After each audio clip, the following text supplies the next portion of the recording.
Hello dear student, I welcome to you all in the class of असमडेटी physics student. आज अपन topic जो discuss करेंगे उसका नाम है प्रोपोर्शनल काउंटर अर्थात आनुपातिक गणित। ठीक है स्टूडेंट, वीडियो के बीच में आपको पता चलेगा कि इसको प्रोपोर्शनल काउंटर क्यों कहते हैं। ठीक है स्टूडेंट, तो सबसे पहले अपन देखिए इसकी स्ट्रक्चर पढ़ेंगे, उसके बाद अपन वर्किंग के बाद अपन एक ग्राफ स्टडी करेंगे, ग्राफ के बाद अपन प्रिंसिपल और प्रिंसिपल के बाद एडवांटेज और डिसएडवांटेज। ठीक है स्टूडेंट, तो देखिए स्टूडेंट इसको अपन पूरा एग्जाम के पर्पज से पढ़ेंगे और इस वीडियो के बाद आपको प्रोपोर्शनल काउंटर में कोई भी डाउट नहीं रहेगा। देखिए स्टूडेंट, सबसे पहले अपन बात करें स्ट्रक्चर की, तो स्ट्रक्चर होता है एक फ्लास्क टाइप में। ठीक है स्टूडेंट, यहाँ पर एक विद्युत रुद्र, एक कंचा सा लगा के बोल सकते हैं, जैसे कांच का एक बड़ा सा क्या रहता है, एक कंचा सा लगा रहता है। ठीक है स्टूडेंट, यहाँ पर लगी रहती है एक नली। अब नली का क्या काम है स्टूडेंट, नली से अपन क्या भरेंगे, गैस भरेंगे। ठीक है, गैस भी कौन सी भरेंगे स्टूडेंट, गैस अपन जो भरेंगे argon plus methane, argon plus methane. Argon कितनी परसेंट,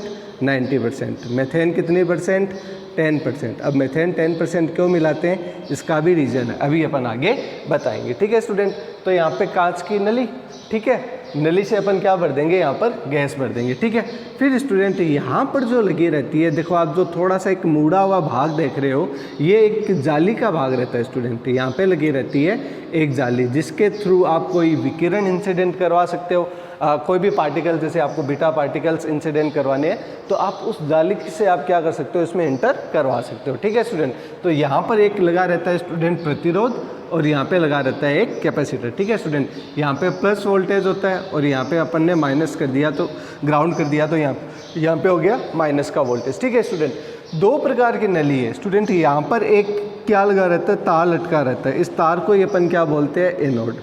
एनोड तार बोल देते हैं। एक धातु का तार लगा रहता है जो प्राय टंगस्टन का होता है स्टूडेंट। ठीक है, यहाँ पे थोड़ा चेंज हो सकता है लेकिन ज़्यादातर टंगस्टन का यूज़ करते हैं। ठीक है, फिर इसके जो सराउंडिंग में अर्थात इसके चारों तरफ स्टूडेंट जो नली लगी हुई है ना, इस नली को अपन बोलते हैं स्टूडेंट कैथोड नली, इसको अपन बोलते हैं कैथोड नली। और ये जो तार है ये काम करता है एनोड का।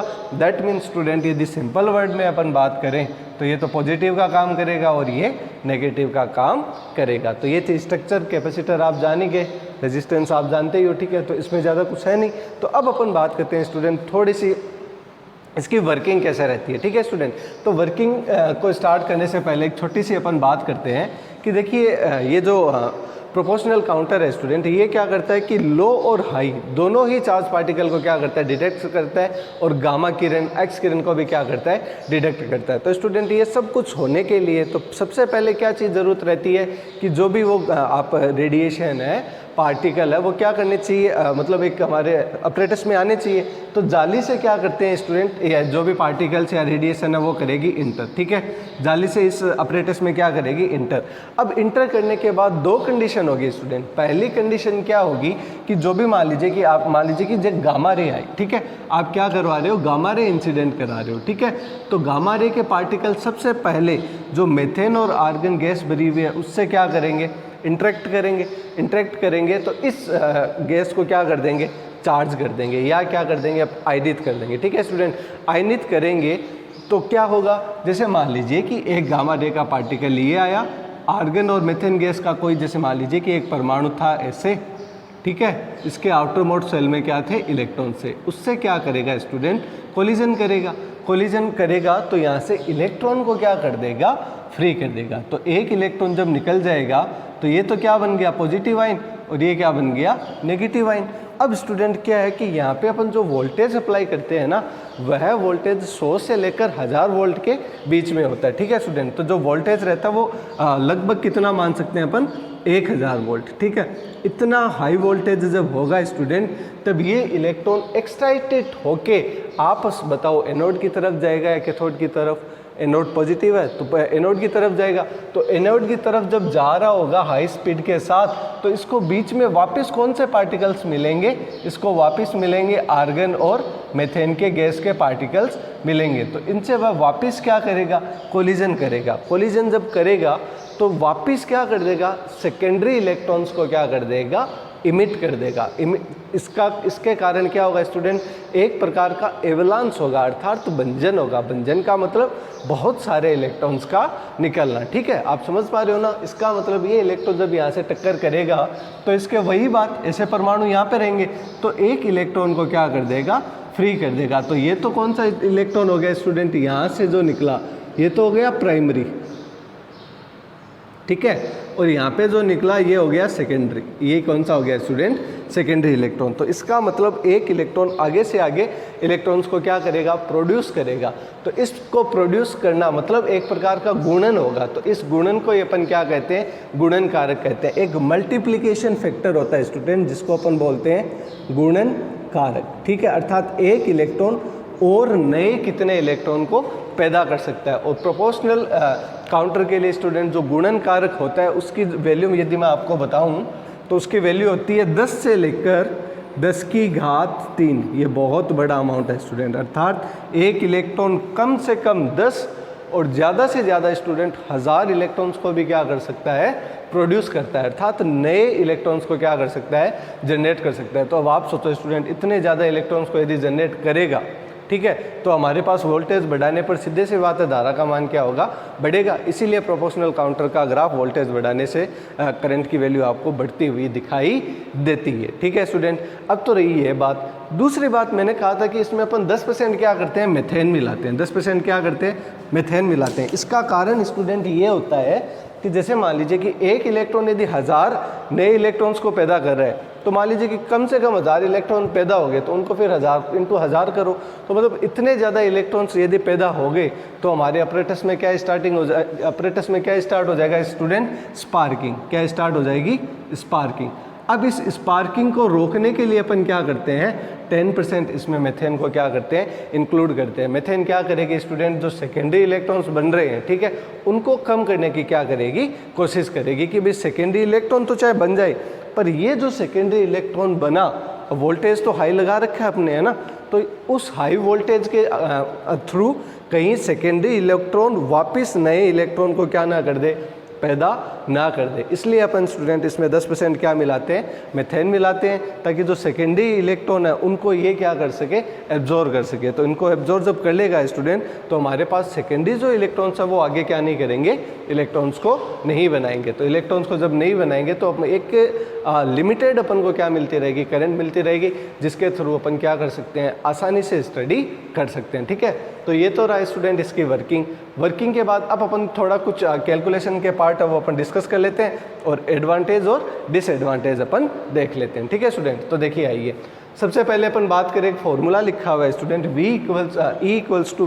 E=R log B/A। अब स्टूडेंट आपके मन में ये चल रहा होगा कि सर फॉर्मूला हम तो ये जानते हैं V=ED, वैसा ही फॉर्मूला स्टूडेंट यही यहाँ पर लिखा हुआ है, बस इसमें थोड़ा सा एक चेंज है। कौन सा, यहाँ पे थोड़ा सा एक चेंज है, log B/A का। अब आपको मैं बता दूँ B/A क्या है, तो B तो स्टूडेंट जो कैथोड आप सराउंडिंग में क्या देख रहे हो, जो नली देख रहे हो ना, उसकी क्या है, त्रिज्या, ठीक है। और ए स्टूडेंट जो देखो नीचे जो तार लटक रहा है ना, उसका क्या है, त्रिज्या है, ठीक है। तो B/A की वैल्यू क्या होती है स्टूडेंट, B की तो वैल्यू होती है 1 सेंटीमीटर और A की वैल्यू होती है 1 मिलीमीटर। दैट मीन्स B मतलब बाहर जो कैथोड नली है वो उसकी मोटाई ज़्यादा होगी, और यहाँ पे जो महीन तार लटक रहा है इसकी जो मोटाई है वो कम होगी, ठीक है स्टूडेंट। अब कितनी होगी, सेंटीमीटर और मीटर। फर्दर देखो B/A तो आपको समझ में आया। अब आपके मन में डाउट चल रहा होगा किस पे, R पे। तो R कोई बिंदु है स्टूडेंट जिस पे अपन क्या करेंगे, इलेक्ट्रिक फील्ड की वैल्यू देखेंगे, ठीक है। तो देखिए स्टूडेंट, अपन V=ED से अपन बात करें हैं, V=ED से E क्या होता है स्टूडेंट, V/D। बस अब D की जगह क्या लिख दीजिए, R लिख दीजिए, तो V/R और log एक्स्ट्रा जुड़ा हुआ है, ठीक है स्टूडेंट। अब देखिए अपन V, B, A और R की वैल्यू यदि अपन निकाल ले तो अपन आसानी से निकाल सकते हैं स्टूडेंट किसकी वैल्यू, इलेक्ट्रिक फील्ड की वैल्यू, ठीक है। तो यहाँ पे वोल्टेज, हाई वोल्टेज अप्लाई करते हैं स्टूडेंट, कितना करते हैं, 1000 वोल्ट अप्लाई करते हैं, ठीक है। फर्दर B की वैल्यू क्या होती है, 1 सेंटीमीटर में होती है। मीटर में कन्वर्ट करने के लिए 10⁻⁻² से क्या करेंगे, मल्टीप्लाई करेंगे। और A की वैल्यू क्या होती है, 1 मिलीमीटर। तो इसको मीटर में कन्वर्ट करने के लिए 10⁻³ से क्या करेंगे, मल्टीप्लाई करेंगे, ठीक है स्टूडेंट। अब ये यहाँ पे 10⁻³ का मतलब R की वैल्यू है, ठीक है। तो यहाँ पे जब आप सोल्व करोगे स्टूडेंट तो आपको मिलेगा 0.43 इंटू 10⁻⁶ कितना, वोल्ट अपॉन मीटर। ये क्या मिलेगा आपको, इलेक्ट्रिक फील्ड मिलेगा। क्या मिलेगा, इलेक्ट्रिक फील्ड मिलेगा। अब ये इतना ज़्यादा इलेक्ट्रिक फील्ड स्टूडेंट क्या करवाता है, प्राइमरी इलेक्ट्रॉन है उनको एनर्जी देकर सेकेंडरी इलेक्ट्रॉन को क्या करवा देता है, प्रोड्यूस करवा देता है। तो ये काम जो करता है स्टूडेंट वो कौन करता है, अपन ध्यान से समझे तो ये इलेक्ट्रिक फील्ड क्या करता है, उसको मतलब एनर्जी देता है कि चलो आप क्या करोगे, आप सेकेंडरी इलेक्ट्रॉन्स को क्या करो, बना दो। ठीक है, देखिए अब अपन स्टडी करते हैं ग्राफ के बारे में। ग्राफ कुछ सिंपल सा ग्राफ है, ज़्यादा कुछ है नहीं इसमें।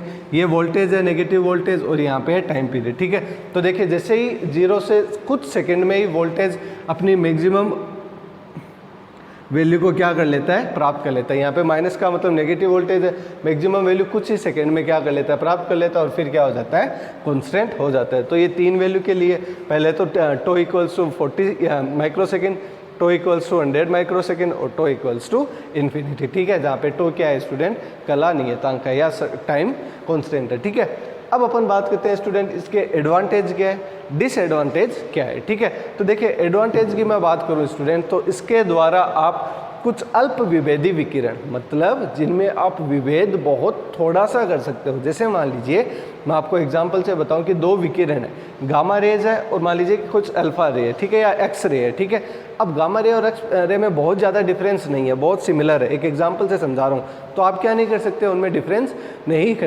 कर सकते। तो इसका मतलब प्रोपोर्शनल काउंटर के द्वारा आप उनमें आसानी से क्या कर सकते हो, विभेद कर सकते हो। उनकी एनर्जी को आप इवेल्यूएट करके एनर्जी डिफरेंस से ऊर्जा जो वर्णक्रम है उसके आधार पर आप आसानी से क्या कर सकते हो, विभेद कर सकते हो। सरल शब्दों में समझाऊं तो स्टूडेंट सिंपल सी बात है, इसमें आप बीटा पार्टिकल, एक्स रे और गामा रे जो कि क्या है अल्प विभेदी विकिरण है, इनकी आप ऊर्जा माप कर ऊर्जा के वर्णक्रम के आधार पर क्या कर सकते हो, इनमें विभेद कर सकते हो। ठीक है, या इनको आप सेपरेट कर सकते हो, पहली बात।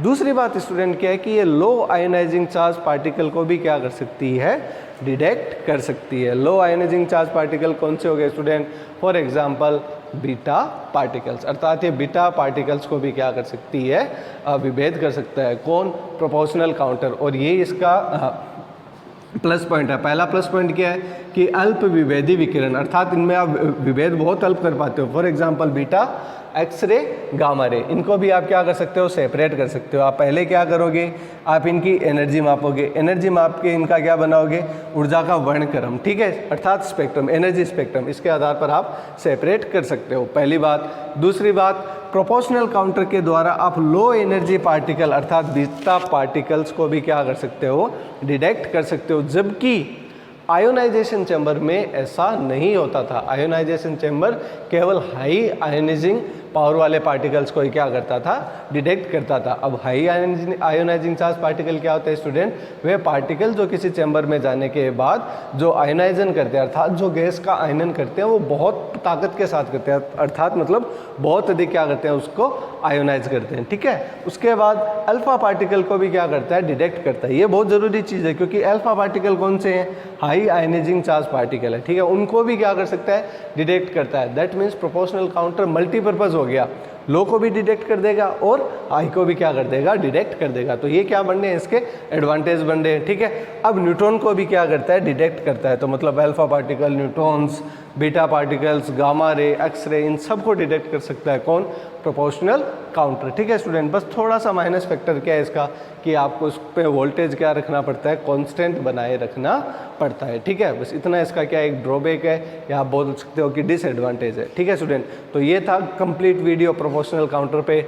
आई होप स्टूडेंट आपको वर्किंग, ठीक है, structure, graph, advantage, disadvantage, principle, ये सब कुछ समझ आया होगा। नेक्स्ट वीडियो में अपन एक नया काउंटर लेंगे और उसको क्या करेंगे, कंप्लीट करेंगे। बट स्टूडेंट हमने एक प्रिंसिपल छोड़ दिया, ये ये छोटा सा प्रिंसिपल है स्टूडेंट, यहाँ पे समझ लेते हैं। देखिए Q की वैल्यू लिखी है हमने E/m/e/ed। E क्या है, चार्ज ऑफ इलेक्ट्रॉन। ठीक है, E तो है चार्ज, सिंपल है। ठीक है, M क्या है, गुणन कारक अर्थात मल्टीप्लिकेशन फैक्टर। E क्या है, जो हमने अभी निकाला था। ठीक है, ED वैल्यू रख देंगे। फर्दर यहाँ पे V इक्वल्स टू क्या होता है स्टूडेंट, IR। I क्या होता है, Q/T, आवेश प्रवाह की दर धारा होती है। ठीक है, इसका मतलब V की वैल्यू Q/T, लेकिन Q का मान कहाँ से लिखेंगे, ऊपर से, E/m/e/ed। ठीक है, मल्टीप्लाई किससे हो जाएगा, सिंपल R और भाग डिवाइड हो जाएगा टी से, ठीक है। तो बस इतने वोल्टेज की वैल्यू आ गई। और यहाँ से देख लो आप वापस Q बराबर सी वी, देन V बराबर Q अपॉन सी, मतलब इस Q में किसका भाग लगा दो, C का, तो आपको क्या मिल जाएगा V। ये इसका छोटा सा क्या रहता है, प्रिंसिपल रहता है। तो आई होप स्टूडेंट अब आपको प्रोपोर्शनल काउंटर कंप्लीट क्लियर हो गया होगा। फिर भी यदि आपको कुछ डाउट्स रह जाते हैं तो आप असम्बली का जो ग्रुप बनाया है उसमें आप मेरे को मैसेज करके पूछ सकते हो, ठीक है स्टूडेंट। मिलते हैं अपन नेक्स्ट वीडियो में, तब तक के लिए आप अपना ध्यान रखिएगा। धन्यवाद।